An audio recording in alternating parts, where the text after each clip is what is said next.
Sí. Sí, sí te escuchas. Va que va. Recording is on. Ok. Buenas tardes, compañeros. Yo les voy a exponer el tema de neumonía adquirida en la comunidad. Este es lo que vamos a revisar este día.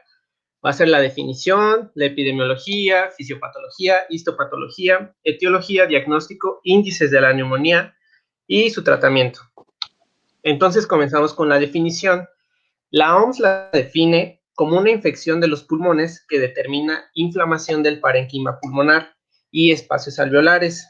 Esta se adquiere en la población en general o en una persona, en una persona no hospitalizada o que esté hospitalizada pero que presente la neumonía entre las 24 y 48 horas de su internación. Esta es la definición como tal. Entonces, en cuanto a la epidemiología, para comenzar tenemos que causa más de 1.2 millones de hospitalizaciones y más de 55,000 muertes por año en Estados Unidos. Podemos también notar que su incidencia mayor se encuentra en los extremos de la edad. En una persona normal se registran 12 casos por cada 1,000 personas. Sin embargo, en menores de 4 años, la incidencia es de 18 por cada 1,000 personas. En mayores de 60 años, sube esta incidencia de 18 a 20 por cada 1,000 personas. Entonces, como podemos notar, pues sí es un aumento de la incidencia muy exponencial entre una persona normal y una persona mayor de 60 años. Entonces, entre los factores de riesgo que podemos encontrar para adquirir neumonía son las personas alcohólicas, los que están inmunodeprimidos, los mayores de 65 años. Esta edad nos va a servir, como saben ustedes, como se acuerdan, para un índice que lo vamos a ver más adelante, que es el CRUB 65. Por eso también se considera como un factor de riesgo. La demencia senil, las convulsiones, el tabaquismo y EPOC, asma. ¿Ok? Entonces, perdón por la tos. Tenemos que, en cuanto a... No, espérate, ¿cómo de que perdón por la tos? Sí, ¿Tienes tos? Sí, me ando enfermando. Oye, ¿cómo crees? ¿Y Sí. no tienes fiebre? No, para nada. Es una tosecita que apenas va empezando. Bueno, ahí nos avisas. Sí, claro. Entonces, en cuanto a la fisiopatología, podemos ver que para que se desarrolle una neumonía tenemos diferentes líneas de defensa. La primera van a ser los cornetes y las vibrisas, que va a ser como tal la mucosa nasal, y las vibrisas, que son los vellitos que se encuentran ahí dentro de la nariz. Esta es la primera línea de defensa. Entonces, si el microorganismo pasa a la siguiente línea de defensa, se va a encontrar con el epitelio de traqueobronquial, que va a ser un epitelio cilíndrico ciliado pseudoestratificado. Sin embargo, como sabemos, va a tener una característica muy especial, que va a contener las células caliciformes. Estas células caliciformes, como sabemos, van a producir moco. Entonces, todos los microorganismos que lleguen a este lugar se van a introducir al moco y mediante el mecanismo de la tos y el reflejo nauseoso van a poder salir al exterior, eliminando así. Entonces, una vez que el microorganismo logra pasar los cornetes y vibrisas, el epitelio traqueobronquial y logra llegar al alveolo, entonces se encuentra con células especializadas en este lugar. En realidad, esta va a ser la última línea de defensa del tracto respiratorio. En el alveolo podemos encontrar neumocitos tipo 1, que van a ser los encargados de llevar a cabo la neumatosis, la hematosis, el intercambio gaseoso. También vamos a encontrar con los neumocitos tipo 2, que van a ser los productores de factor surfactante, y con los macrófagos, o también llamadas células en polvo, los macrófagos alveolares. Entonces, tenemos aquí un alveolo sano. En la parte de abajo podemos encontrar un capilar, intenté representar uno. Entonces, como les decía, cuando el microorganismo logra entrar al alveolo, se va a encontrar con los macrófagos. Entonces, los macrófagos, al identificar las bacterias, va a producir diversos factores, como la interleucina 1, el factor de necrosis tumoral, la interleucina 8, el factor estimulante de colonias de granulocitos. Esto con el fin de provocar una inflamación. La inflamación, entonces, va a provocar algo que se llama fuga alveolo capilar. Y se va a ver de esta manera. Ese es un alveolo sano y la fuga alveolo capilar se va a ver de esta manera. Entonces tenemos bacterias o virus que van a estar con eritrocitos y las figuras amarillas estoy representando los leucocitos. Entonces, al combinarse todos estos componentes, esta combinación se va a llamar fuga alveolo capilar y se va a ver dentro del alveolo de esta manera. Y esto clínicamente se va a escuchar o se va a detectar clínicamente por los estertores. Y ya. Entonces, esto es todo en cuanto a la fisiopatología. En resumen, tenemos que cuando un microorganismo patógeno llega al alveolo, se encuentra con el macrófago comienza una inflamación que produce estos factores para comenzar la inflamación. La inflamación provoca fuga alveolo capilar, se provoca el traspaso del plasma, eritrocitos y leucocitos al alveolo y provocan esta sustancia, la fuga alveolo capilar. ¿Okay? Oye, y esos estertores que se escuchan, porque hay dos tipos de estertores, ¿no? Los estertores crepitantes y los subcrepitantes, o que es lo mismo que los finos y los gruesos. Sí. ¿Qué tipo de estertores te va a dar esta fuga alveolo capilar? Los finos. O Sí. crepitantes. Es alveolo, ajá. Son alveolos. Que es el que describen como si estuvieras succionando con un popote ya el final del agua o el refresco que estés tomando, ¿no? Hasta el final, Sí. que se escucha más fino. Ok. Entonces, esto es todo en cuanto a la fisiopatología. Ahora veremos lo que es la histopatología de la neumonía. La histopatología se divide en 4 fases. La primera de ellas va a ser la congestión o edema, que va a ser la primera fase que vimos en cuanto a la fisiopatología.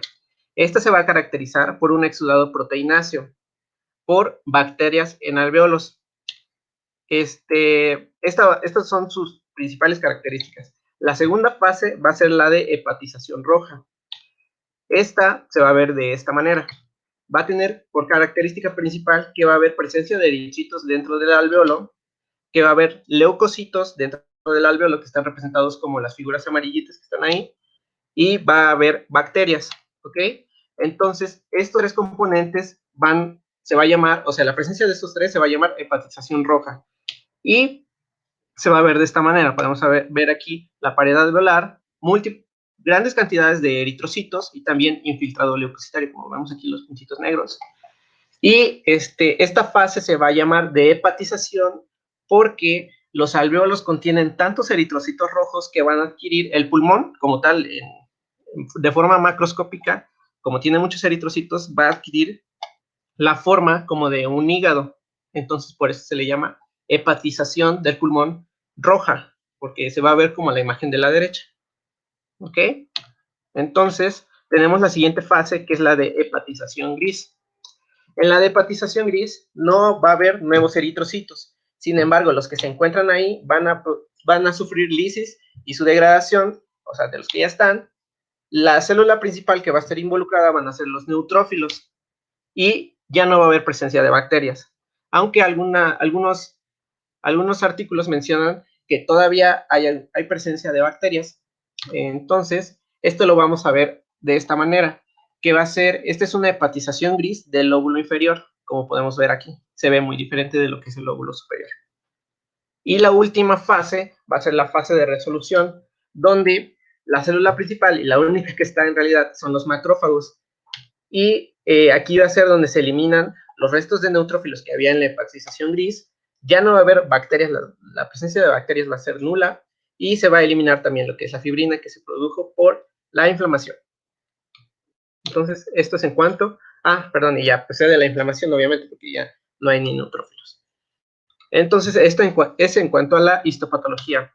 También quise meter un poco de morfología de la neumonía. Hay varios tipos, pero estos son los 2 principales, que va a ser la bronconeumonía y la neumonía lobular. La bronconeumonía se va a caracterizar por parches de consolidación, como podemos ver aquí en la imagen en la imagen de la izquierda, perdón, aquí vamos a ver áreas consolidadas de inflamación. Esto es muy característico, son áreas de inflamación aguda supurativa, y se va a ver de esta manera, como podemos ver aquí. Son áreas, son parches de consolidación. Aquí también se ve. Y la neumonía lobular va a ser como en la imagen de la derecha, que va a ver la consolidación que va a afectar todo un lóbulo. Y se va a ver de esta manera, que va a ser lo mismo que pues, la imagen anterior de la hepatización gris. Así se va a ver. Y listo. En cuanto a y es un poco más común ver este tipo de presentación, el de la izquierda, la bronconeumonía.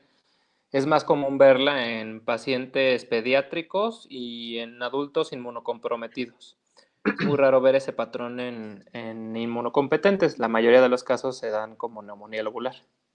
Sí, de hecho, la bibliografía mencionaba que es raro que se presente la bronconeumonía, y si se llega a presentar, muchas veces se confunde con una neumonía lobular porque se transpone en la radiografía. Entonces, no se puede identificar. Esto solamente la bronconeumonía, así en los parches de consolidación se puede ver en una autopsia. Y ya. Así es. En cuanto a la etiología, vamos a dividir en agentes típicos y atípicos. En cuanto a los típicos, tenemos que el principal de todos va a ser el Streptococcus pneumoniae, con un 27% de todos los casos de neumonía, y el Haemophilus influenzae, que va a ser del 12%. En cuanto a los atípicos, lo vamos a dividir en bacterias y virus. Las bacterias van a ocupar el 22%, y estas van a ser Mycoplasma pneumoniae, Chlamydophila pneumoniae, Legionella, anaerobios y bacterias entéricas gram negativas. En cuanto a los virus, que es un 33%, tenemos dentro de ellos a coronavirus, adenovirus, virus sincitial respiratorio, influenza para influenza y rinovirus. Sin embargo, aquí hay un dato muy importante, que es que menos del 50% de todas las pruebas, o sea, menos del 50% de ellos van a ser identificados. O sea, aunque se le hagan pruebas y todo, o sea, es muy poca la cantidad. Más adelante les voy a enseñar, muy poca la cantidad de los cuales son identificados. Por lo tanto, cuando tenemos un paciente con neumonía, lo importante es tener en cuenta que debemos hacer una aproximación diagnóstica, porque aunque le hagamos pruebas para detectar qué microorganismo está involucrado, muchas van a salir negativas, aunque clínicamente el paciente ya lo veamos con neumonía franca. Eso más adelante se los voy a explicar en el diagnóstico. Te voy a interrumpir tantito, perdón, Joseph. Claro. Aquí en los identificados menos del 50, yo te diría que en menos del 50 en países de primer mundo, pero por ejemplo en México todavía es muchísimo menor la cantidad de casos en los que se identifica el microorganismo. Y ya me imagino que nos hablará sobre cómo hacer pruebas para detectar el microorganismo específico que está causando la enfermedad. Sí. Y en cuanto a los virus, todos estos son virus que causan infecciones del tracto respiratorio, pero hay algunos que causan de forma más frecuente infecciones de tracto respiratorio superior y otros que causan más frecuentemente infecciones de tracto respiratorio inferior. Entonces, de todos estos, ¿cuáles serían los tres que causan más frecuentemente neumonía? Influenza para influenza y virus sincitial respiratorio. Mira, fíjate que el virus sincitial no estoy tan seguro de que en adultos cause neumonía. Pero coronavirus es uno de ellos y rinovirus es otro. Entonces, influenza para influenza, rinovirus y coronavirus. El adenovirus y el virus sincicial en adultos es mucho más raro encontrarlos como etiología de neumonía. Ok. Entonces, esto de típicos y atípicos se menciona así por el cuadro que nos van a dar. Por lo tanto, si nosotros sumamos el porcentaje de el 27% con el 12%, nos va a dar un 39%. Estos porcentajes son del Harrison, entonces si quieren ahí también lo pueden consultar, y la bibliografía que está al final. Entonces, si sumamos, es un 39% en comparación con los virus. Entonces, si tenemos un paciente con clínica típica de una neumonía adquirida de la comunidad, lo primero que vamos a pensar es que es de etiología bacteriana, en lugar de una etiología vírica, ¿ok? Y ya. Entonces... Pero espera, porque el virus no causa una neumonía típica. Ajá, exactamente. O sea, a eso me refería. Que en A cuanto ver, otra tenemos vez. signos, o sea, un síndrome atípico, no vamos a pensar en una neumonía de origen bacteriano. O sea, si tenemos una neumonía típica, lo primero que vamos a pensar va a ser en algo bacteriano. O sea, que son estreptococo y hemófilos. Típica siempre es bacteriana, ajá. Ajá. Y si tenemos un síndrome atípico, vamos a pensar en virus, que es dentro de estos dos es más común en virus y después las bacterias atípicas. Pero En cuanto- fíjate que también muchas de las veces la infección, la neumonía por virus está sobreinfectada. Ajá, Entonces, y por esa razón es que más adelante vas a explicar cómo en neumonías atípicas, a pesar de que es más frecuente que la etiología principal sea virus, el tratamiento en la mayoría de los casos es con antibiótico, ¿verdad? sí, con antibiótico y también a algunos se les aumenta oseltamivir. Ok. Entonces aquí les puse una tablita que venía en un artículo muy bueno que también está al final. Este artículo es de la Sociedad Colombiana de Infectología y nos habla de que en qué microorganismos debemos de pensar de acuerdo a los factores de riesgo que tengamos.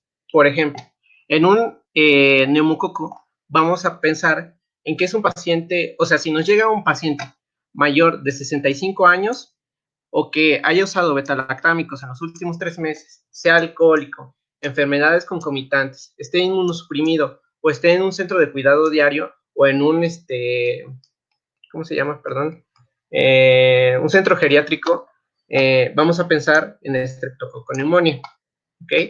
Entonces, también, por ejemplo, si tenemos aquí lo mismo, un lugar de cuidado crónico o hogar geriátrico que tenga enfermedad cardiopulmonar, uso reciente de antibióticos, enfermedades concomitantes y lo más importante, disfagia o aspiración, vamos a pensar en bacilos entéricos gram negativos, ¿ok? En cuanto a la pseudomona, vamos a pensar en pseudomona cuando tengamos enfermedades pulmonares de base, bronquiectasias, EPOC, terapia con corticosteroides, inmunosuprimidos, terapia con antibióticos de amplio espectro o que estén desnutridos. Vamos a pensar en pseudomonas. En cuanto al Staph aureus, vamos a pensar en pacientes que tengan enfermedad renal crónica y que estén en hemodiálisis, que usen drogas intravenosas, que hayan estado infectados por influenza y o que hayan usado antibióticos, especialmente las fluoroquinolonas.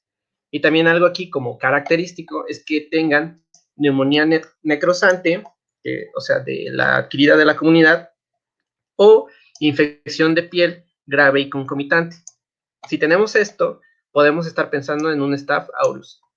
En cuanto a la legionela, aquí esto es como muy característico porque vamos a pensar primero pacientes fumadores o que sean pacientes jóvenes sin enfermedades concomitantes.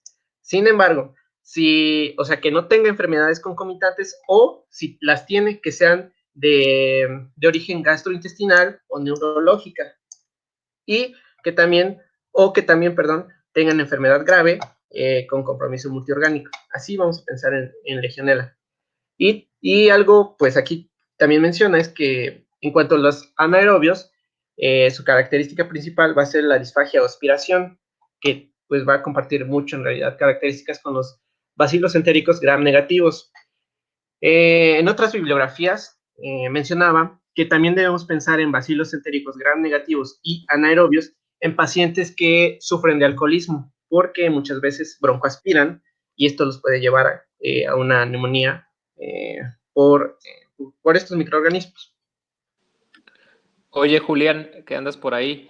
Y por ejemplo, en Staph aureus, ¿qué característica como principal encuentras para Staphylococcus aureus? Si tuvieras que englobar todos los factores de riesgo que ves allí, ¿cómo pudieras como englobarlo?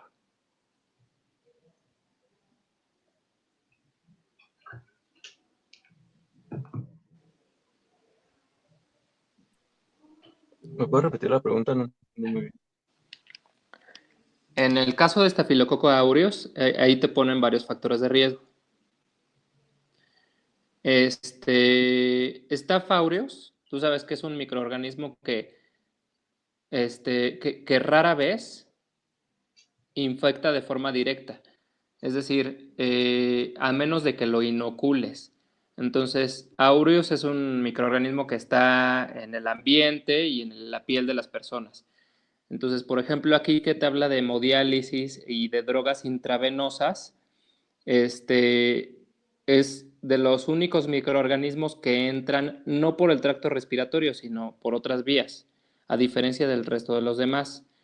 Y en el caso de, por ejemplo, que dice ahí de uso de antibióticos previos, especialmente fluoroquinolonas, ¿por qué crees que estos pacientes tienen mayor riesgo?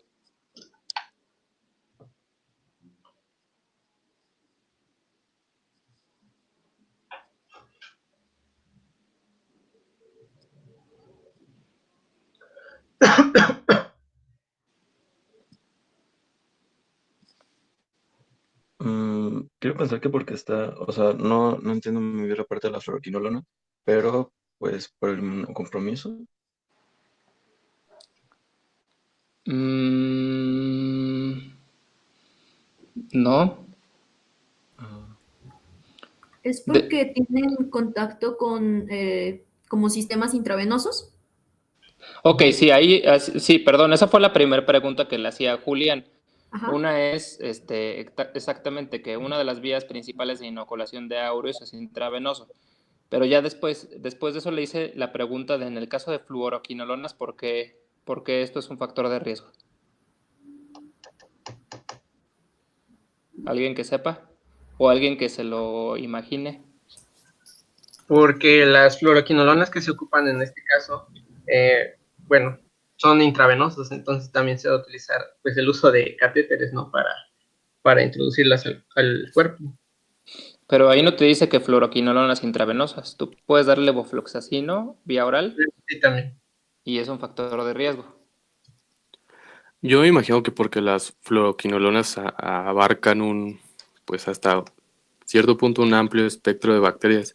Entonces, también podrían como barrer esas bacterias que están como protegiéndonos y están como manteniendo al margen al Staph aureus. Entonces, si barremos esas bacterias con las fluoroquinolonas, pues a lo mejor es más fácil que el Staph aureus nos puede llegar a dar una neumonía. No sé, yo me imagino que por eso. Sí, esa es la razón. Las fluoroquinolonas pueden barrer fácilmente con la flora normal y acuérdense que existe un tipo de Staph aureus que se llama meticilino resistente. Uh-huh. Entonces, este tipo de Staph aureus es frecuente que afecte tejidos cuya flora normal no esté presente. Entonces, la razón. Okay. Esta tabla es sumamente importante porque de aquí salen varias preguntas de NARM y de los exámenes importantes de su vida. Y creo que también es bien importante, no lo pone como factor de riesgo, pero ya lo mencionó Joseph, en el caso de los bacilos gram negativos, el alcoholismo. Ahí me llamó la atención que no apareció, pero sí, ya lo mencionó Joseph, alcoholismo también es una causa bastante importante de infección por bacilos gram negativos. ¿Por qué la legionela puede causar, dice por allí, síntomas neurológicos? ¿O cuál es una de las causas de los síntomas neurológicos de la legionela? ¿Tú sabes, Joseph? No. Mm. Bueno, una de las causas de este tipo de manifestación es que causa hiponatremia. La legionela puede causar hiponatremia al infectar, entonces también es una de las causas por las cuales pueden tener disminución en el estado de alerta u otros síntomas neurológicos. Sobre todo disminución en el estado de alerta. Ok. Pero bueno, ¿puedes continuar? Sí. Entonces, para el diagnóstico es importante hacernos dos preguntas. La primera es que si se trata realmente de una neumonía, y esto lo vamos a determinar mediante la clínica e imagenología. La segunda pregunta es cuál es el origen de esta neumonía, Y esto lo vamos a comprobar mediante las pruebas de laboratorio, ¿ok? Entonces, en cuanto al diagnóstico, lo vamos a dividir en neumonía típica y neumonía atípica. ¿Cómo vamos a diferenciar, así de manera rápida, si se trata de una neumonía típica y atípica? Estos datos fueron sacados de un artículo que también está al final, de la Sociedad Española de Infectología, que también a su vez está basada en la Asociación Americana de Tórax, Sociedad Americana de Tórax, y nos menciona estos parámetros, que es la fiebre mayor de 39 grados centígrados de aparición brusca, dolor pleural, torácico epigástrico. En la auscultación focal vamos a encontrar crépitos, disminución del murmullo vesicular o soplo tubárico, leucocitosis mayor a 12.000 o neutrofilia mayor a 6.000. Y en la radiografía de tórax vamos a encontrar zonas de consolidación. Entonces, ¿cómo vamos a diferenciar a partir de estos? Nos menciona que una neumonía típica de la comunidad va a tener tres o más criterios, no le pude poner ahí la barrita, pero 3 o más criterios de estos. Si tiene el paciente, vamos a decir que es neumonía típica. Una neumonía indeterminada va a hacer que tenga 2 criterios de estos. Y ahorita les voy a mencionar cómo podemos hacer la diferenciación de una indeterminada. Y una neumonía atípica es que va a tener uno de ellos o ninguno. Esto es como para diagnosticar de manera rápida si se trata de una neumonía típica o atípica. Entonces, tenemos que la neumonía típica va a tener una fiebre mayor de 39 grados centígrados de inicio súbito. Va a estar asociada con escalofríos, va a tener ataque al estado general, va a tener tos con expectoración purulenta, dolor torácico de características pleuríticas. En cuanto a la exploración, podemos encontrar estertores, soplo tubárico y egofonía. Y vamos a encontrar también, como les mencioné, leucocitosis mayor a 12.000 o neutrofilia mayor a 6.000. En cuanto a la radiografía, podemos encontrar, como ahí mencionaba, zonas de condensación homogénea. Por ejemplo, aquí podemos ver que se trata,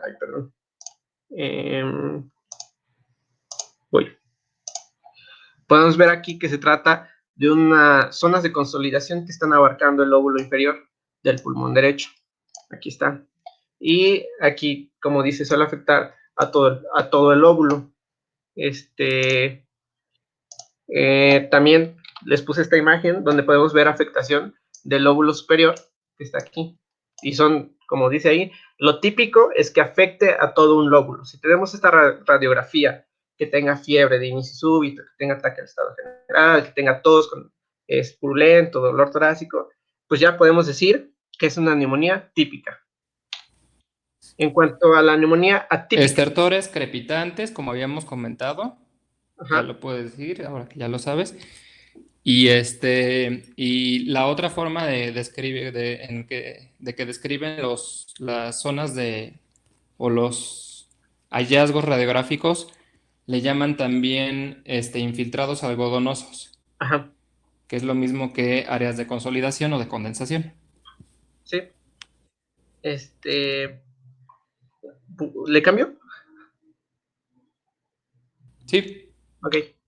En cuanto a la neumonía típica, como les había mencionado, va a tener una fiebre menor a 39 grados subagudo, que va a ser o sea, larga evolución. No va a estar asociado a escalofríos. La tos va a ser seca, no va a haber expectoración ni nada. En cuanto a la semiología, aquí nos menciona que puede ser, en inicio puede ser normal, y algunas veces puede ser con estertores crepitantes o sibilancias, en algunas ocasiones se pueden encontrar. Y también si hay leucocitosis o neutrofilia, pues también no debemos de descartarla, porque algunas veces pues, ni siquiera hay la leucocitosis. En cuanto a la radiografía, podemos encontrar un patrón intersticial o infiltrados múltiples, como podemos encontrar en esta radiografía, que está afectado pues prácticamente pues los 2 pulmones en su totalidad.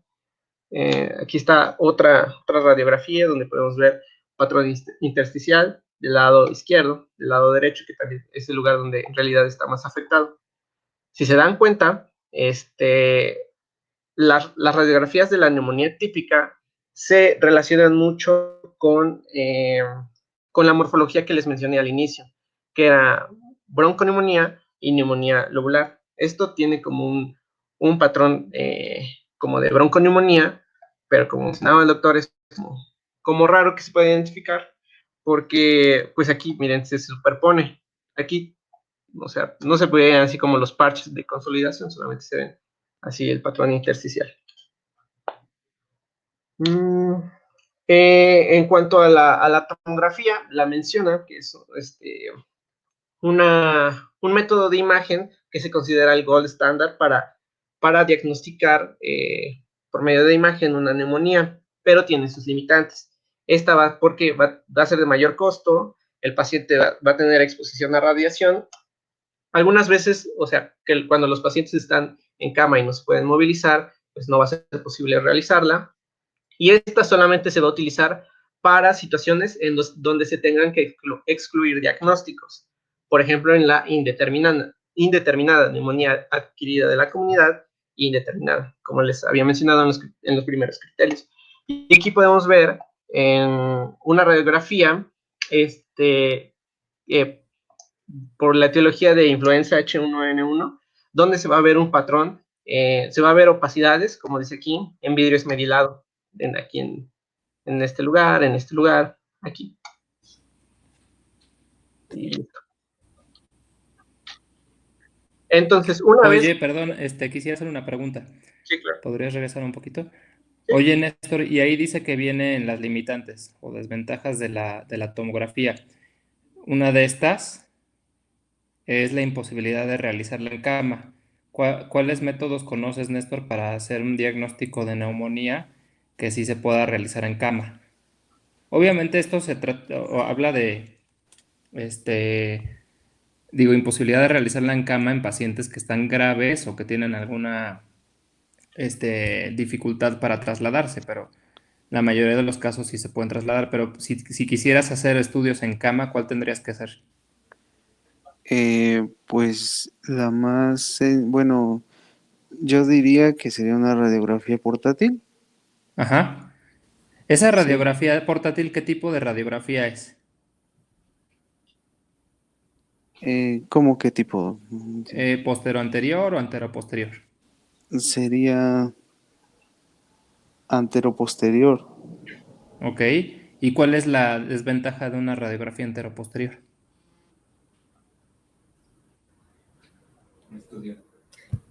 La visibilidad, ¿no? Que no podríamos, bueno, que veríamos un poquito menos o menor calidad, por así decirlo, porque pues veríamos en sí la parte de atrás, no la parte de enfrente, ¿no? Ok. ¿Y qué otra técnica de imagen para diagnosticar neumonía puedes hacer en cama?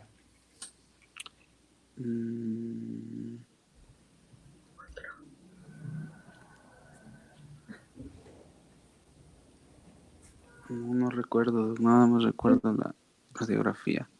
De acuerdo a la GPC, mencionan también el ultrasonido, doctor. Ok, el ultrasonido. ¿Cuál es la sensibilidad y la especificidad del ultrasonido? Tiene una alta, no recuerdo los valores, pero solo recuerdo que la sensibilidad es mayor a la especificidad. Ok, ¿qué desventajas le encuentras al ultrasonido? Que como tal es dependiente operador, y pues esto complica pues la repetición del estudio y su, pues, como esa ubicación de en donde se encuentra estos estados de condensación o de algún infiltrado. Ok, bueno, Joseph, ¿puedes continuar? Sí. Voy. Entonces, ya que diagnosticamos que se trata realmente de una neumonía, ahora nos toca identificar por quién está provocada esta neumonía. Y para eso tenemos diversas pruebas de laboratorio. La primera... Oye, perdón, para hacer el diagnóstico de neumonía, ¿Es suficiente con la radiografía del tórax o tienes que tener una tomografía para que tengas el diagnóstico de certeza? Ah, pues es que, según lo que leí, basta con la radiografía, o sea, son los signos y síntomas más radiografía, te puedes diagnosticar una neumonía, pero también, como mencioné, el gold estándar para diagnosticarla es la tomografía. Correcto, bueno, sigue. Ok, entonces tenemos el primero, que es la tinción de Gram y tinción de esputo, que la bibliografía menciona que para que sea adecuada debe tener más de 25 neutrófilos y más de 10 células escamosas por prueba. Sin embargo, en algunos pacientes no se puede realizar porque, por ejemplo, los ancianos muchas veces no se dan cuenta que están deshidratados, entonces no pueden dar una prueba, ¿cómo se puede decir?, óptima para realizar este estudio. También podemos observar que tiene una sensibilidad y especificidad que son muy bajos. Esto también, o sea, lo podemos ver en lo que les dije de qué tanto se identifica el agente etiológico, que es la misma historia en realidad que con los hemocultivos. En realidad, encontré un artículo del IMSS que mencionaba que del 5 al 14% de los hemocultivos son positivos. Entonces, y dentro de estos, del 5 al 14%, el microorganismo más detectado es el Streptococcus pneumoniae.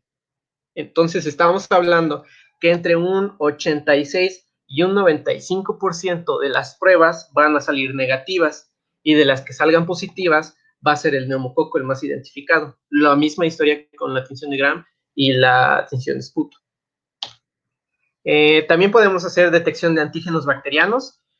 Uno de ellos, que nos va a servir mucho, va a ser la detección de antígenos de Legionella en orina, que la limitante es que este solo va a detectar el serotipo 1, que en realidad es el más común, y va a tener una especificidad del 90%, y aquí me equivoqué, era una sensibilidad del 99%. En cuanto a los antígenos, también se puede identificar para neumococo, pero en orina.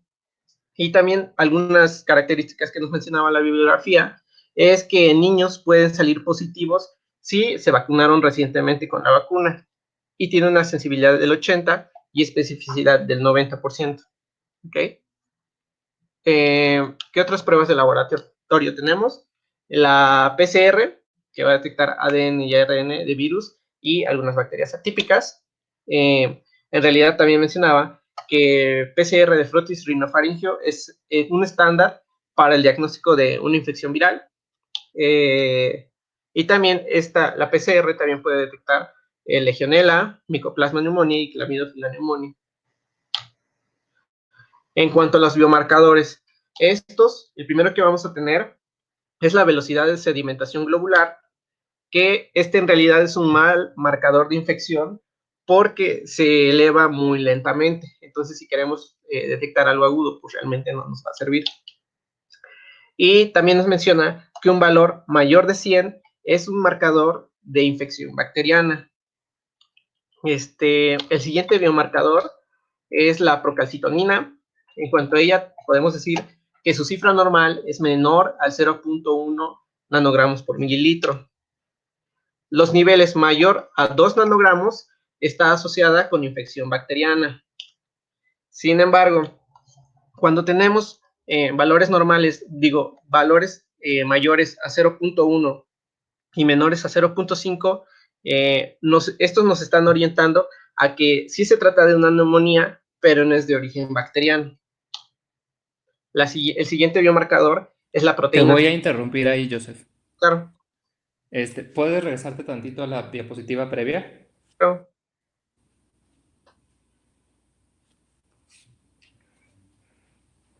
¿En qué tipo de muestra solicitas la PCR?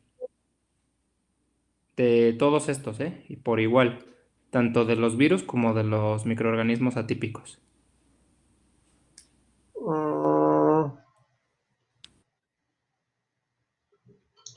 ¿Es en plasma? No. Eh,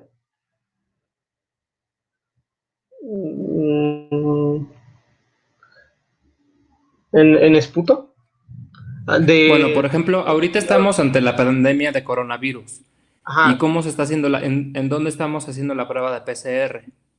es con el hisopado, ¿no? Es un frotis rinofaringio. Exactamente, hisopado rinofaringeo. Ajá. ¿Cuál es el otro tipo de muestra que puedes usar? Mm, no, el otro no. Bueno, la otra que tiene más sensibilidad es el lavado Ah, no, bronquialveolar. bronquial velar. Ajá. Y luego puedes irte a la siguiente, Claro. biomarcadores.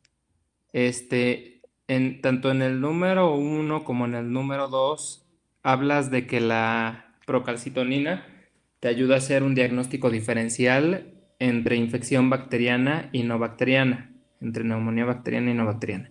Ajá. Esto hablando desde el punto de vista de diagnóstico, porque luego también la procalcitonina te sirve para el seguimiento, para ver la evolución de los pacientes. Ujú. Pero a mí me llama mucho la atención los valores que utilizas. ¿De dónde los sacaste? De Harrison, hay una tablita. ¿Y si estás 100% seguro de eso? Sí, así los manejaba. De ¿De hecho, dos? el siguiente biomarcador también es de ahí. Oye, porque más de 2 se me hace demasiado alto. Incluso 0.5 se me hace muy alto. Entonces, bueno, después, si puedes tomar una foto y compartirnosla del Harrison, Sí, doc. o bueno, de alguna manera que nos lo confirmes, porque a mí se me hacen muy altos esos valores para descartar neumonía bacteriana. Generalmente los valores que yo tengo conocimiento que se utilizan es de punto 2, punto 25, hacia arriba, te orientan más hacia una infección bacteriana. Pero 2 se me hace demasiado. Bueno, ya después nos lo compartes, Sí, doc. para estar seguros, ¿no? Este, sí. Por ejemplo, también en el caso de la proteína C reactiva, dice que su uso es limitado en la neumonía, pero o sea, niveles mayores de 80 nos está hablando de que es muy indicativo de etiología bacteriana. Sin embargo, a partir de 60 miligramos por litro, podemos decir que tiene una sensibilidad de 88% y especificidad del 44% para indicarnos que se trata de una etiología bacteriana. Entonces, yo supongo, doctor, que es como la misma historia de la proteína C reactiva, la misma que de la procalcitonina. O sea, a pesar de que es un valor muy elevado, si tenemos estos valores ya nos está casi dando el diagnóstico de que se trata de algo bacteriano. Sí, pero se me hace muy aventurado tener que irse hasta 2 para que asociemos a infección bacteriana. O sea, sí estoy de acuerdo. Obviamente, mientras mayor sea, mayor la probabilidad de una etiología bacteriana, pero aún así esa cifra de 2 se me hace demasiado alta. Pero bueno, ya después nos dices. Ok, doc. Entonces, una vez que ya diagnosticamos clínicamente al paciente y que empezamos a hacer las pruebas para identificar la etiología, vamos a hacernos esta pregunta. ¿A quién debemos internar y a quién debemos de tratar ambulatoriamente? Entonces, para esto existen dos índices. El primero es el índice de gravedad de la neumonía, que es el famoso PCI, que nos va a hablar de un pronóstico para identificar individuos con poco peligro de fallecer. El otro índice es el CURB 65. Va a evaluar únicamente la gravedad de la enfermedad. Entonces, vamos a ver el primero. Índice de gravedad de la neumonía. Este índice se nos va a dividir en factores demográficos, enfermedades preexistentes, examen físico y exámenes de laboratorio. Por ejemplo, aquí en factores demográficos tenemos que en un masculino, el puntaje que se le va a poner aquí va a ser su edad. En el sexo femenino va a ser su edad, menos 10. Y en un residente geriátrico se le va a poner 10. ¿Ok? Por ejemplo, en enfermedades preexistentes podemos ver neoplasia, que tiene una puntuación de 30, que es muy alto. Enfermedades hepáticas, 20. Insuficiencia cardíaca congestiva, enfermedad cerebrovascular y enfermedad renal van a tener una puntuación de 10. En cuanto al examen físico, si tenemos un estado mental alterado, frecuencia respiratoria mayor de 30 o una presión arterial sistólica menor a 90, vamos a darle un puntaje de 20. Temperatura, ya sea menor a 35 o mayor de 40, va a tener una puntuación de 15. y una frecuencia cardíaca mayor a 125, le vamos a dar una puntuación de 10. En cuanto a los exámenes de laboratorio, si tenemos un pH menor a 7.35, vamos a darle puntuación de 30, un BUN mayor de 30, o sodio plasmático menor a 130, puntuación de 20, y le vamos a dar puntuación de 10 a la glicemia mayor a 250, hematocrito menor a 30, una presión arterial de O2 menor a 60 milímetros de mercurio, saturación de oxígeno menor a 90 y derrame pleural, le vamos a dar una puntuación de 10. ¿Esto de qué nos va a servir? Esto nos va a servir para identificar a los pacientes y lo vamos a poner en estas 5 categorías de acuerdo al score que haya sacado en esta tablita. Y esto también nos va a hablar, primero, de la mortalidad y en segundo, de dónde se le va a dar el manejo. Entonces, por ejemplo, tenemos que en la categoría 1 realmente su mortalidad es muy baja, del 0.1, 0.4%, del 2, 0.6, 0.7, 3, 0.9, 2.8. Sin embargo, en la categoría 4 vemos que se eleva de, digamos, 3 para redondear hasta 8 a 12.5. Y en la categoría 5 se eleva aún más, o sea, casi el doble, que es 27.1 a 31.1. Y esto obviamente, pues como aquí lo dice, va a ser un manejo ambulatorio. En los primeros 2 o 3, algunas guías lo manejan, algunos artículos, perdón, y la categoría 3, la hospitalización, y en la categoría 4 o 5 va a ser manejo en UCI. Ahora, el CURB 65 son estos los criterios, que va a ser la confusión mental, el BUN mayor a 20 miligramos por decilitro, frecuencia respiratoria mayor a 30, la presión sistólica menor a 90 o diastólica menor a 60 y una edad mayor a 65 años, como les dije en los factores de riesgo, también nos va a funcionar para identificar la gravedad de los pacientes y los vamos a clasificar en 3 categorías. Entonces, el score de 0 a 1 va a tener una mortalidad del 1 a 1.5% y se le va a dar manejo ambulatorio. Categoría 2, que tenga un score de 2 criterios, perdón, una mortalidad del 9.2 y se le va a dar manejo hospitalario. Y en la categoría 3, que tenga 3 o más criterios, la mortalidad va a ser del 22%. Y estos se van a tratar en cuidados intensivos. Entonces, con estos índices y cuando ya evaluamos a nuestro paciente, ya lo clasificamos con cualquiera de los dos. Perdón, antes de que les mencione eso. ¿Cuáles van a ser los criterios de internamiento a la unidad de cuidados intensivos? O sea, antes de que pases a eso, ¿te puedes regresar tantito? Sí, ¿a dónde? Ahí estás bien. ¿Sí? Hablaste de los dos índices, PSI y CURB 65, y en los dos índices dijiste que en el primero con las categorías 4 y 5 y en el segundo con la categoría 3 es indicación de admisión a UCI. Y Ajá. vi que tu siguiente diapositiva dice criterios de internamiento a UCI. En tus criterios de internamiento a UCI vas a poner PSI 3, 4 y CURB 65, 3. Sí, de hecho, eso fue sacado de un artículo de la Sociedad Americana de Tórax, porque la Sociedad Americana nos dice que para dar el tratamiento se debe de tomar en cuenta el CURB 65, el PCI y los criterios de internamiento a UCI, y de acuerdo a eso se le va a dar el tratamiento específico de cada paciente. Exacto, o sea, son mutuamente, más bien no son, no es tan sencillo decidir qué paciente se va a ir a UCI, como decir, ¿tiene CURB 65 de 3 o tiene PCI de 3, 4? O de 4. O sea, lo que vas a tomar en cuenta o a lo que te va a ayudar estos dos índices, que está mucho mejor validado el primero, el PCI, más bien te va a ayudar a orientarte sobre la necesidad de una valoración por cuidados intensivos, pero no es como que ya tienes CURB 65 de 3, ya tienes la entrada. Más bien vas a tomar en cuenta los criterios que vienen después, ¿no? Sí, exactamente.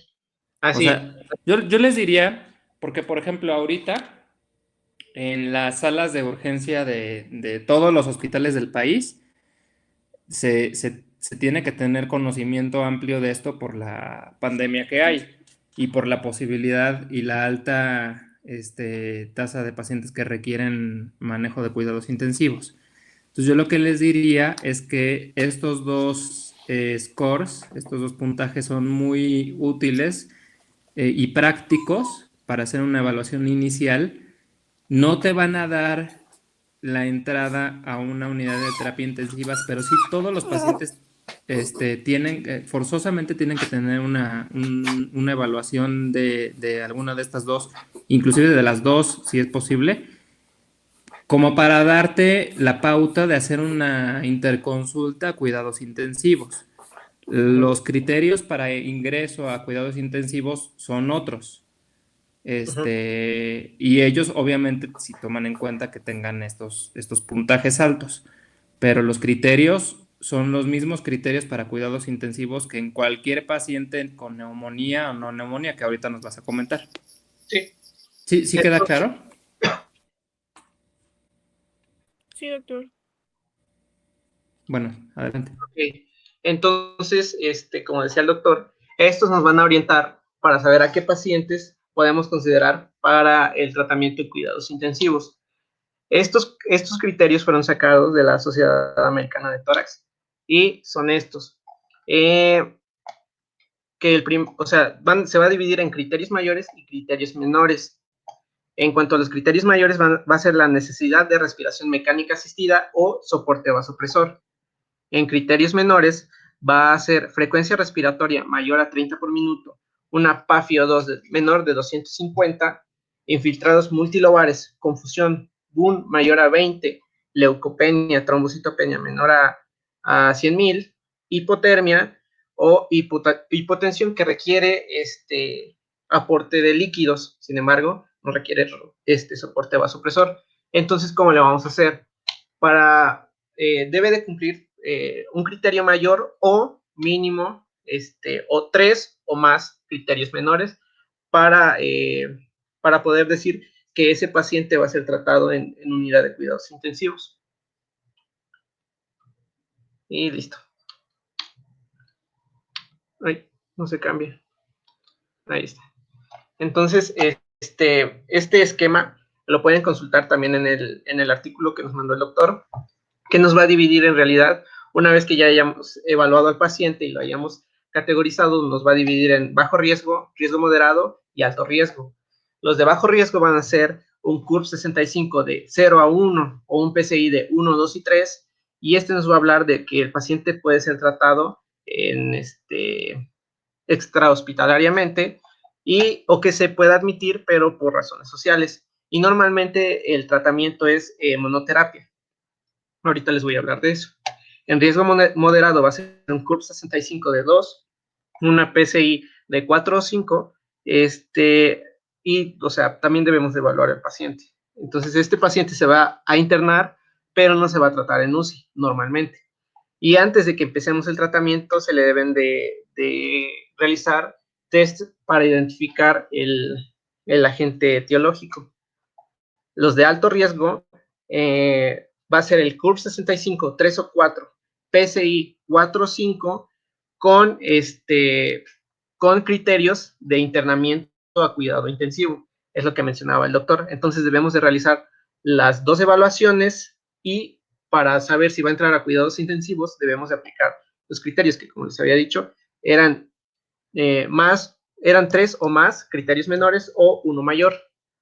Este paciente debe de ser tratado en cuidados intensivos y antes de empezar el tratamiento se le deben de realizar igual los test microbiológicos.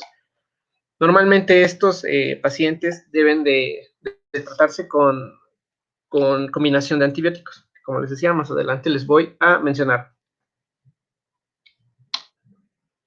Entonces, tratamiento. Medidas generales. Antes de comenzar con el tratamiento antibiótico, debemos de evaluar que el paciente tenga una adecuada oxigenación. Debemos de dar la oxigenoterapia para mantenerlo mayor a 90. Debemos de hacer una constante medición de gases arteriales. Debemos de monitorizar muy bien la hidratación y su balance hidroelectrolítico. Debemos de hacerle profilaxis para trombosis venosa profunda y tromboembolia pulmonar. Debemos también de manejar las enfermedades concomitantes la monitorización hemodinámica y respiratoria, pero no debe de ser invasivo. Y en pacientes de unidad de cuidados intensivos debemos de tener los siguientes objetivos, que son una PVC entre 8 y 12, una PAM mayor a 65 y una diuresis mayor a 0.5 mililitros por kilogramo por hora. Son los criterios mínimos que la mayoría de nosotros no sabemos. Y entonces estos son las medidas generales de un paciente con neumonía. Y también estos van a ser tomados en cuenta para desescalar más adelante. Igual les voy a hablar de esto, pero van a ser tomados en cuenta para desescalar el tratamiento antibiótico o para, o sea, si ya está muy mejorado el paciente, para darlo de alta. Ahorita les voy a hablar más adelante de eso. Entonces, el tratamiento antimicrobiano, les debo de decir que el inicio de la terapia debe ser empírica y se debe basar en 3 cosas. Primero, la clasificación del paciente, CURB-65 o PCI. El siguiente es la epidemiología local y factores de riesgo o enfermedades concomitantes. Como les mencioné en la tabla, donde les hablaba del neumococo, del Staph aureus, de los gram negativos, de los anaerobios, debemos de tomar eso en cuenta junto con la clasificación y así dar el tratamiento que más se aproxime a este. Esto también, o sea, de que es empírico y como ya tomamos las pruebas microbiológicas antes, entonces este tratamiento se va a modificar una vez que hayamos tenido los resultados microbiológicos pertinentes con su antibiograma debido. Entonces, así es como se va, en medidas generales, así va a ser el tratamiento antimicrobiano. Entonces, ¿cuándo se debe de iniciar el tratamiento antimicrobiano? Debe de hacerse entre las primeras 4 o 6 horas en un paciente ambulatorio, en la primera hora en pacientes con choque séptico o sepsis grave sin choque, y también nos habla de que cualquier estudio no debe de retrasar el inicio de los antibióticos. Estos son muy importantes. Entonces no se debe por nada retrasar su uso. Consideraciones generales de ellos. Como les mencionaba al inicio, debido a que la tasa de identificación etiológica es muy baja, entonces normalmente el tratamiento únicamente es empírico y apegado a las guías, a los índices que ya les había dicho, que nos van a hablar. Ahorita les voy a mostrar cómo se inicia el tratamiento. Entonces, normalmente los tratamientos deben de durar de 5 a 7 días en una típica, y si esa típica se puede extender de 7 a 14 y hasta 14 o 21 días dependiendo del agente etiológico. Lo que les había mencionado, estos son los criterios para evaluar que el paciente está estable para desescalar o para desescalar el tratamiento antibiótico. Y van a ser la temperatura menor a 37.8, frecuencia cardíaca menor a 100, frecuencia respiratoria mayor a 24, era menor a 24, presión sistólica mayor a 90 milímetros de mercurio por más de 8 horas sin uso de vasopresores, enfermedades concomitantes estabilizadas y que no exista compromiso cognitivo. Listo. ¿Tienen alguna duda, amigos? Sí, amigo. Oye, en la previa, ¿de dónde sacaste esa cantidad de días para el tratamiento? Porque, a ver, ¿de dónde sacaste los días? ¿En esta? Ajá. Esto lo saqué de un artículo de la Asociación de Infectología de Colombia, algo así. ¿Y no está muy desactualizado?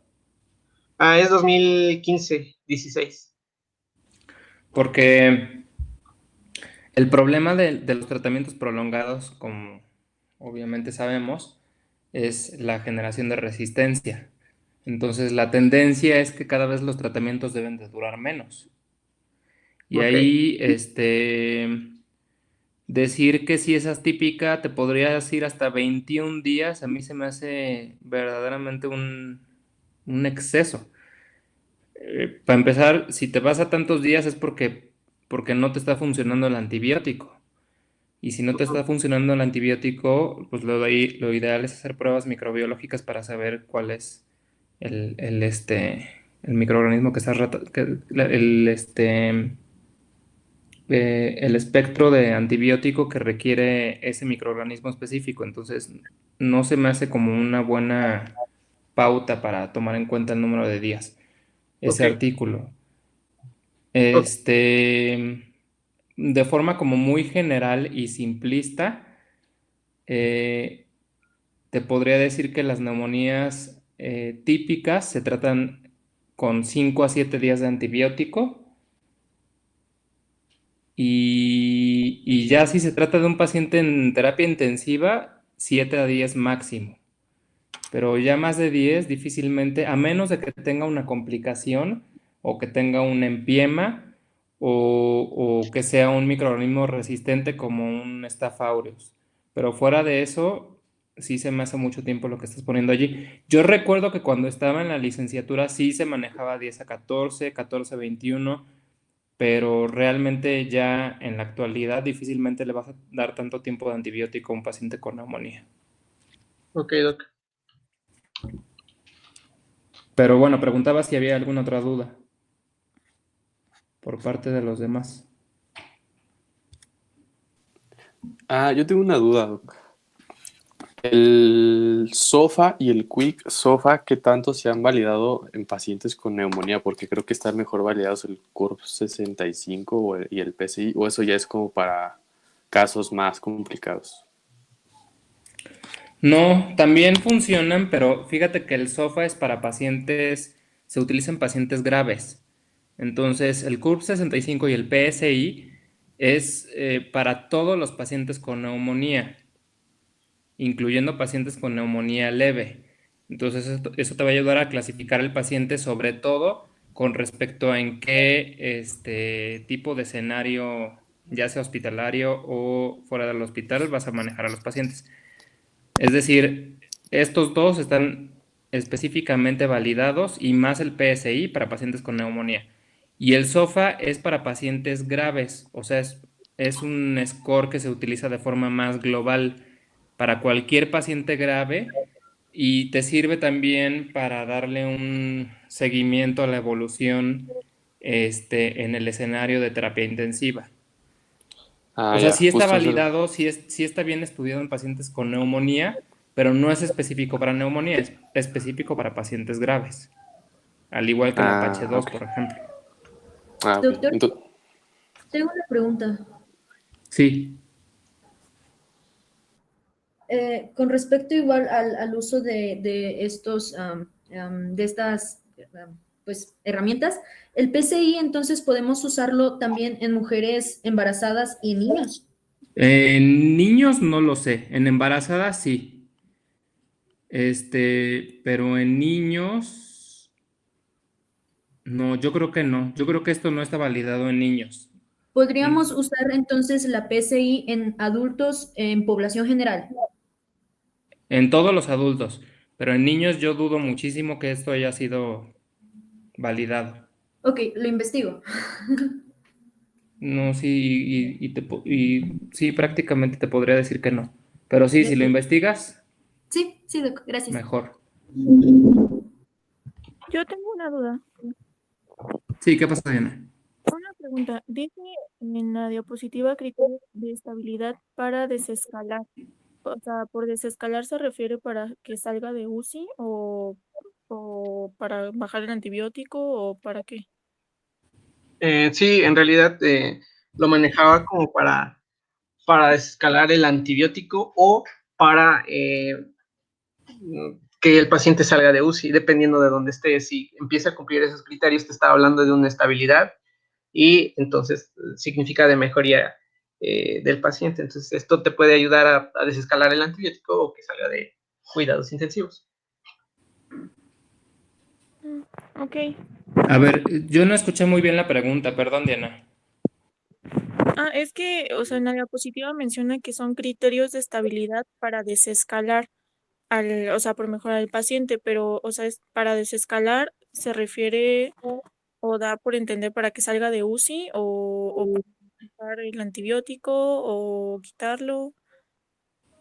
Esa es mi duda, o sea, desescalar.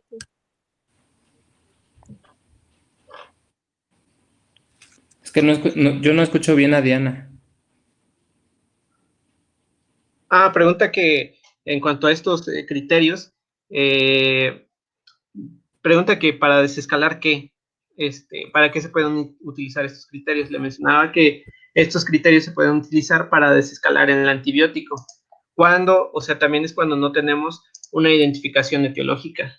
Entonces, esto nos pueden hablar de que el paciente con el antibiótico que le estamos proporcionando está mejorando y que, o sea, también podemos, o sea, como no tenemos identificado el microorganismo, podemos utilizar un antibiótico con un poco de menos espectro.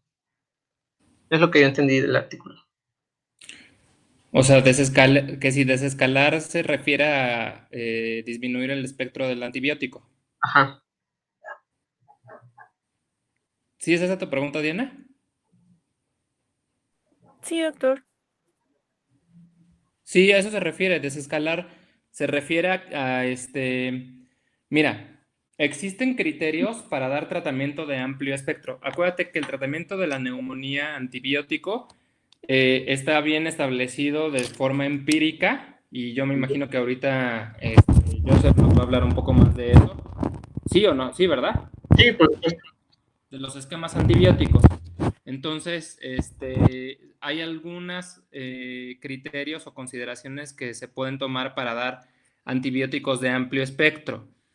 En caso de que estos antibióticos de amplio espectro estén funcionando y el paciente está presentando mejoría, se puede desescalar en el momento en el que empieza a presentar ya un control de la temperatura, de los datos de respuesta inflamatoria sistémica, y que no tenga alguna comorbilidad como descontrolada. Entonces, en estos casos, tú ya puedes empezar a desescalar el antibiótico. Ok, gracias, doctor. Entonces comenzamos con el tratamiento, lo que les mencionaba, de que en las primeras 4 o 6 horas, se va a dar en pacientes, como aquí lo dice, del grupo 1, que va a ser con que tenga un curso 65 entre 0 y 1. O sea, pacientes, como ya les había mencionado previamente, que sean de bajo riesgo. Entonces, estos los vamos a dividir en dos. En un paciente sano sin factores de riesgo o con factores de riesgo o enfermedades concomitantes. En un paciente sano sin factores de riesgo, el tratamiento, el sitio de tratamiento va a ser un tratamiento ambulatorio. Y la primera línea debe ser amoxicilina, ahorita se los remarco, amoxicilina, 1 gramo vía oral cada 8 horas, o claritromicina, macrólido, o acitromicina, 500 miligramos diarios vía oral. Las alternativas que podemos utilizar son la doxiciclina, que van a ser 100 miligramos vía oral cada 12, o en caso de que tengan alergia a las penicilinas, intolerancia a los macrólidos, o tetras, también se les puede dar moxifloxacino, que van a ser 400 miligramos al día vía oral, o levofloxacino.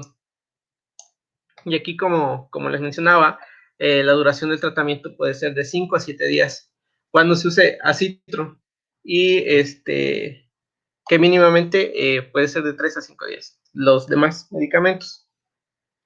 En pacientes que tengan factores de riesgo de enfermedades concomitantes, pues ya se van a combinar un poquito más. En la primera línea vamos a tener la amoxicilina con ácido clavulánico, que va a ser 1 gramo vía oral cada 12. Puede estar asociado a claritro, 500 miligramos cada 12, o a citro, 500 miligramos cada 24. La alternativa a estos puede ser la cefuroxima, asociado a claritro, igual las mismas dosis, cada 12 horas. Y en caso de que tenga igual alergia a penicilinas o intolerancia a macrólidos, se puede dar la moxifloxacina o levofloxacina. Va a ser básicamente lo mismo que el anterior, únicamente se le va a asociar, por ejemplo, el ácido clavulánico. Y se va a cambiar, por ejemplo, la alternativa de doxiciclina a cefuroxima. Y listo. Esto va a ser para los pacientes de bajo riesgo, como les había dicho previamente. En el grupo 2, pacientes de mediano riesgo, o sea, aquellos que están hospitalizados, pero que no están en terapia intensiva.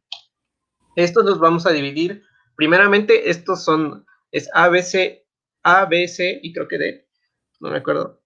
Son sin factores de riesgo y sin enfermedades concomitantes y con factores de riesgo para bacilos gram negativos, como vimos en los factores de riesgo, o sea, al inicio. Entonces, esto es el sitio de tratamiento, va a ser nada más hospitalización en sala general, y la primera línea puede ser la penicilina cristalina, 2 millones de unidades, IV cada 4, más claritro, 500 miligramos intravenosos cada 12.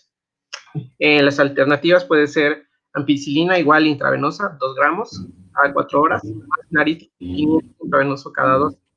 Y en pacientes se van a usar las quinolonas respiratorias, como habíamos dicho, y las mismas que la anterior, que va a ser moxifloxacino y levofloxacino, 400 y 500 miligramos diarios, intravenosos. Pacientes que tengan factores de riesgo para tener infección por gram negativos, que igual se van a tratar en una sala general, la primera línea va a ser ampicilina más sulbactam, 3 gramos intravenosos cada 6, más claritro, 500 cada 12. La alternativa, como en el esquema anterior, va a ser cefuroxima más claritro. Cefuroxima 700 miligramos IV cada 8 o claritro 500 IV cada 12. Pacientes que sean igual alérgicos, la misma alternativa, que va a ser moxifloxacino o levofloxacino, igual 400 o 500 miligramos diarios IV. Igual, estos mismos pacientes, aquí está, la C y D, con factores de riesgo para neumococo resistente a penicilina, se le va a dar ceftriaxona, 2 gramos diarios IV, más claritro. Y si son alérgicos, pues igual las mismas, quinolonas moxifloxacino o levofloxacino. Y aquellos pacientes que estén hospitalizados, pero por razones socioeconómicas, se les va a dar el mismo tratamiento que los pacientes del grupo, que los de bajo riesgo, realmente, que era la amoxicilina, 1 gramo. Ahora, pacientes del grupo 3, o sea, los de alto riesgo, los que nos hablaba, que tengan un puntaje de CURB 65 de 3, más los criterios de la Sociedad Americana de Tórax o la Sociedad Americana de Enfermedades Infecciosas, para que tengan esos criterios para el ingreso a cuidados intensivos, o sea, que nos esté hablando de una neumonía grave. Primero es que el sitio de localización va a ser en cuidados intensivos. Entonces, a esto los vamos a dividir en dos, en los que no tengan factores de riesgo para pseudomonas y los que tengan factores de riesgo para pseudomonas. Los que no tengan factores de riesgo, la primera línea va a ser ampicilina sulbactam, 3 gramos IV cada 6, más claritro, 500 cada 12, más oseltamivir. Esto porque, como mencionábamos al inicio, estos pacientes suelen estar sobreinfectados, entonces se le debe de dar tratamiento contra bacterias y contra virus. Y también se les debe de, dependiendo del paciente, más vancomicina o linezolid. La alternativa a ellos puede ser la cefuroxima, 750 IV cada 8, más claritro, más oseltamivir, 75 cada 12, más vancomicina y linezolid. Si se dan cuenta, nada más cambia el primer medicamento, que es la ampicilina sulbactam, por cefuroxima. Y en pacientes igual, que tengan lo mismo, se van a usar las mismas fluoroquinolonas, la moxifloxacino y la levofloxacino.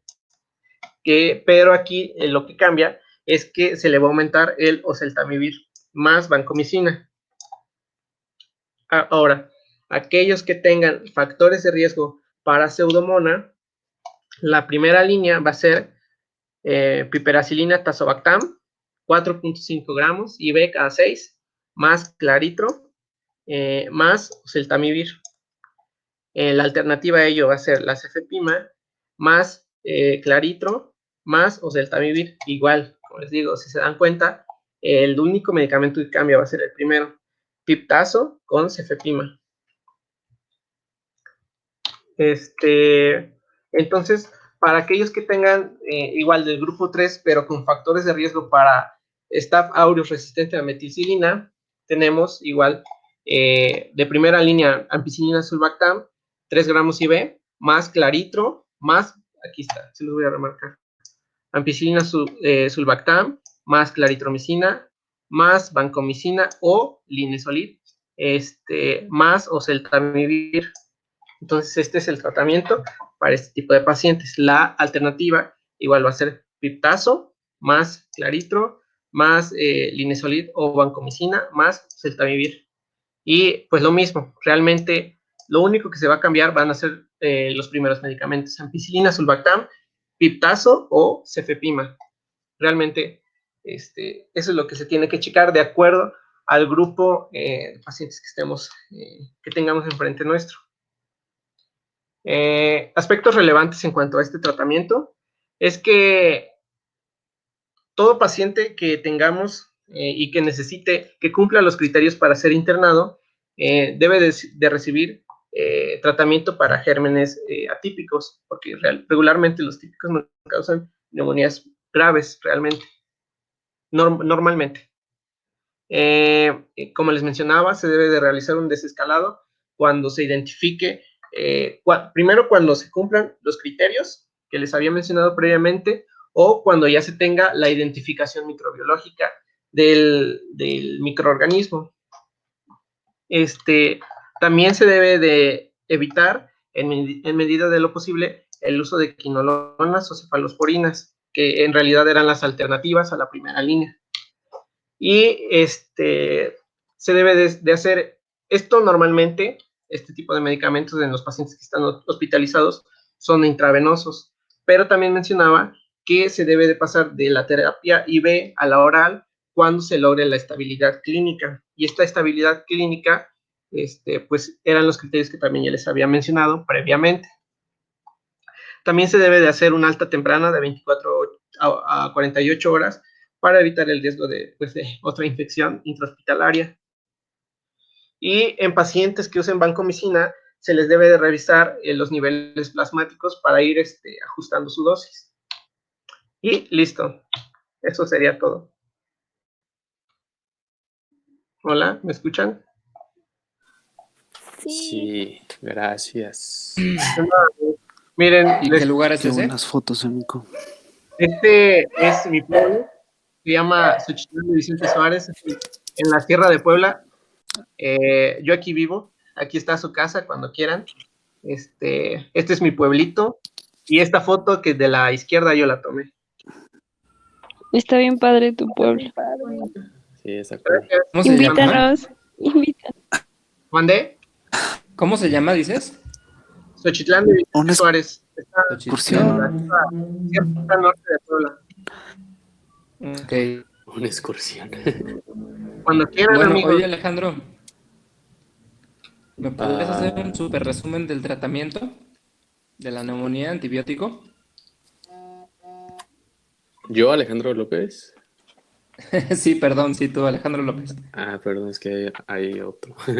Pues la verdad es que eso se hace a mí bien difícil y creo que solo sobre la marcha se puede como tener un amplio dominio de ese tema. Pero vamos, a grandes rasgos, primero hay que identificar a los pacientes si tienen factores de riesgo, o sea, si han recibido tratamiento antibiótico previo. Creo que eso es fundamental, sobre todo en los pacientes escuchan bien ambulatorios. ustedes? ¿Perdón? ¿Sí me oyen? Sí. Sí. Yo no escucho muy bien, pero a ver, continúa. Entonces, en los pacientes ambulatorios con un CUR 65 de 0 o 1, creo que lo principal es ver si el paciente tiene factores de riesgo, ver la epidemiología de cuáles son las posibles bacterias que pueden estar causando su cuadro y con base en eso pues ya decidir el tratamiento antibiótico, que en este caso empezaríamos con una penicilina que sería amoxicilina en pacientes que por ejemplo no hayan recibido tratamiento previo en los últimos 3 a 6 meses Y en aquellos pacientes que ya tienen un tratamiento previo, a lo mejor pues valdría la pena que adicionáramos el ácido clavulánico. Si el paciente es resistente a las penicilinas o es alérgico, pues a lo mejor podríamos escalar, por así decirlo, a una cefalosporina. Y pues yo creo que hasta ahí llegaríamos nosotros como médicos generales, porque si no responde a ninguno de esos, yo creo que ya sería mejor referirlo a un segundo nivel. Y bueno, en ese caso ya. Y en los pacientes, digamos, ya hospitalizados o que estén graves, pues igual tenemos que ver como la epidemiología de su enfermedad y ver si pues valdría la pena empezar. O sea, un paciente hospitalizado no te va, o sea, puede que tenga un